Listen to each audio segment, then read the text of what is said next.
Halo, selamat datang. Di video ini saya akan membahas secara singkat tentang operasional ambulan. Pertama, kita akan membahas terlebih dahulu tentang sejarahnya, yang mana pelayanan pra rumah sakit dimulai di medan perang. Salah satu tokoh yang memiliki peran penting dalam perkembangan ambulan adalah Larrey, yang hidup pada tahun 1766 sampai dengan 1842, yang mana dia memperkasi metode modern operasi tentara, rumah sakit lapangan, dan sistem korps ambulan tentara. Pada waktu itu dia menerapkan tentang ambulan Volontaires de Flying Ambulan, yang mana diadaptasi setelah melihat kecepatan gerbong arteri terbang Prancis bermanuver melintasi medan perang.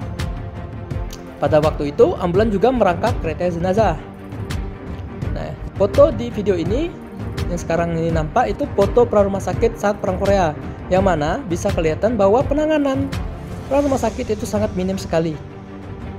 Lalu ini foto pra rumah sakit saat perang Vietnam, yang mana ambulan bisa menggunakan atau bisa korban itu diangkut menggunakan helikopter. Nah, pada saat pertolongan harus kita memiliki seni dalam tindakan pertolongan. Jadi kita tidak boleh sembarangan saja menolong korban.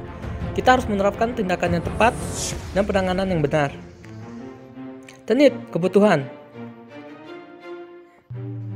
Di lapangan dikenal juga dengan istilah trauma the golden hour, yang mana semakin cepat waktu yang kita datang untuk menolong korban itu, semakin cepat korban itu bisa kemungkinan selamat nyawanya.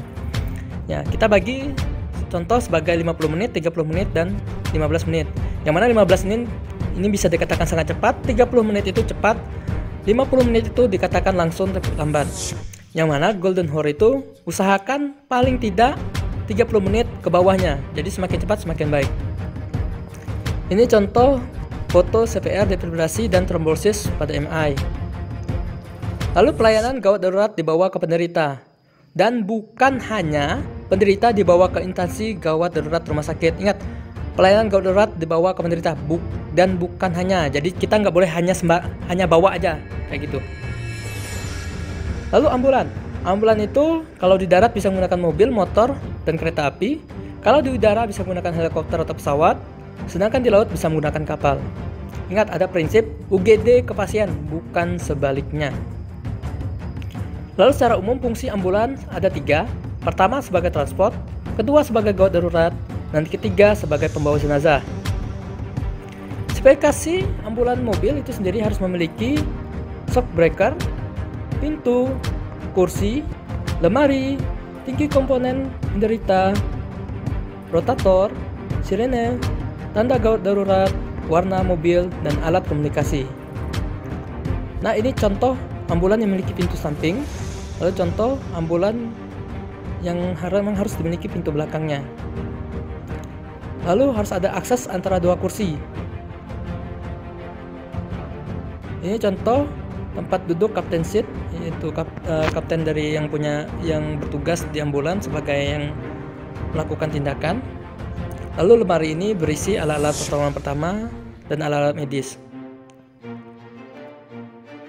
Harus ada juga kursi lain yang membantu kaptennya atau perawat atau dokternya yang melakukan penanganan. Lalu minimal tinggi ambulan itu diusahakan 90 cm. Ambulan juga harus mempunyai rotator, mempunyai sirine. Lalu warna mobilnya itu harus kelihatan punya ciri khas. Buat gawat sendiri itu kebanyakan menggunakan warna kuning sama hijau. Ini mungkin ada yang mengatakan bahwa warna ini paling sedikit lah mengalami kecelakaan dibandingkan warna putih yang biasanya dipakai ambulan lainnya. Lalu harus memiliki tanda bahwa itu ambulan gawat darurat. Lalu Star of Life, yang mana itu memiliki 6 tentang kehidupan, itu unscan care, care intensive, transport dependent care, deteksi, reporting, and respond. Lalu alat-alat komunikasi ya bisa berupa radio, telepon, HP, tergantung dengan zamannya. Sekarang bisa menggunakan medsos lah. Lalu kita harus memiliki inovasi terhadap ambulan kita sendiri, seperti peletakan tabung oksigen dan suksiennya di mana diletakkan. Ingat, desain ambulan itu sangat penting ya. Ini contoh ini merupakan contoh yang salah, ya. Desain ambulans salah karena tata letak mencuci bersih tangannya itu posisinya tidak tepat. Ini contoh ambulan motor, yang mana ambulan motor ini berfungsi ya. Jika misalnya terjadi kecelakaan dan traffic ya ada macet, ambulan motor ini bisa langsung ke lokasi kejadian, bisa melakukan tindakan pertolongan pertama terlebih dahulu, mengamankan lokasi korban, dan jika memang parah yang dibutuhkan baru ambulan mobilnya turun. Nah, pendidikan dalam ambulan itu sendiri ya, itu pertama paramedic dasar ya, satunya itu orang yang paling dasar, paling tahu dan dasar tentang medis, atau paramedic 2 itu termin, dan paramedic 3 itu advance.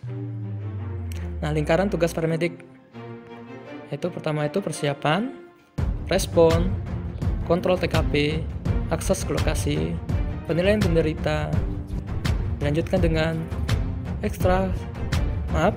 ekstrikasi, evakuasi dan stabilisasi, transportasi, dan pulang. Baiklah, terima kasih telah menonton video ini. Mohon maaf jika ada kata-kata yang salah atau pengucapan salah atau materi yang saya sampaikan rupanya keliru. Setiap manusia itu tidak lepas dari kesalahan, dan saya sendiri sebagai orang yang menyampaikan tentang materi ini memiliki banyak hilaf ya, dan kesalahan juga. Terima kasih telah menonton. See you next time. Bye bye.